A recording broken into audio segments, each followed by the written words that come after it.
Hello friends, welcome to રસોઈ કી રાની. Maggi ખાવાનું મન થાય છે પણ મેદાથી બચવું છે તો આજે જ બનાવીએ ઘઉંના લોટની સેવમાંથી એકદમ મસાલેદાર અને હેલ્ધી ટેસ્ટી મેગી. તો ટેસ્ટ એવો કે અસલ મેગી પણ ભૂલી જશો. તો ચાલો આપણે બનાવવાનું સ્ટાર્ટ કરીએ. તો તપેલીમાં અહીંયા મેં ગરમ પાણી મૂકી દીધું છે. આપણું ગરમ પાણી થઈ જાય તો આપણે અહીંયા મેં એક બાઉલમાં સેવ લઈ લીધી છે. આ સેવ આપણે એના અંદર બધી જ નાખી દેવાની છે.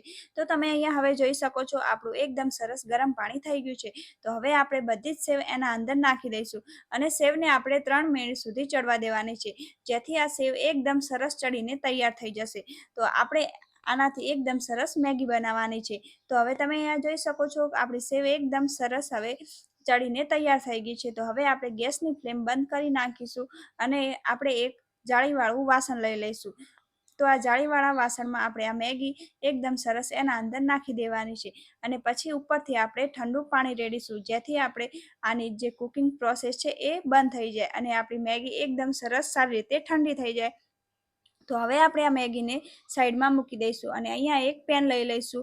પેનના અંદર આપણે થોડુંક તેલ રેડીશું. તેલ એકદમ સરસ ગરમ થઈ જાય એના પછી આપણે લસણ અને મરચાંની પેસ્ટ નાખીશું અને પછી આપણે ડુંગળી નાખીશું અને ડુંગળીને એકદમ સારી રીતે સાતળવાની છે. તો ડુંગળી એકદમ સરસ સતળાઈ જાય એના પછી આપણે અહીંયા મેં કેપ્સિકમ મરચું લીધું છે અને એક ગાજર લીધું છે. તમે અહીંયા બીજા પણ શાકભાજી લઈ શકો છો.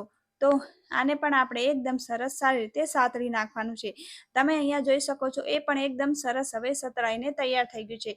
તો પછી અહીંયા હું મસાલો નાખી રહી છું. અહીંયા મેં હક્કા નૂડલ્સનો મસાલો લીધો છે. તમે અહીંયા મેગી મસાલો પણ લઈ શકો છો. આ મસાલો નાખવાથી એકદમ ટેસ્ટ સરસ આવે છે. પછી આપણે એના અંદર થોડુંક કેચઅપ નાખીશું અને થોડીક ગ્રીન ચટણી નાખીશું. આ પણ નાખવાથી આનો ટેસ્ટ એકદમ જ સરસ આવે છે. આ બધી જ વસ્તુને આપણે એકદમ સરસ સારી રીતે મિક્સ કરી નાખીશું અને લાસ્ટમાં આપણે મેગી એના અંદર નાખીશું. પછી આપણે એના અંદર એકદમ સરસ સારી રીતે મિક્સ કરી નાખીશું. તો તમે અહીંયા હવે જોઈ શકો છો આપણી મેગી એકદમ સરસ બનીને તૈયાર થઈ ગઈ છે.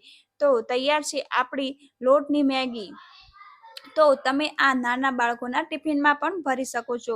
નાના બાળકો ખાશે તો પણ એમના શરીરને નુકસાન નહીં થાય.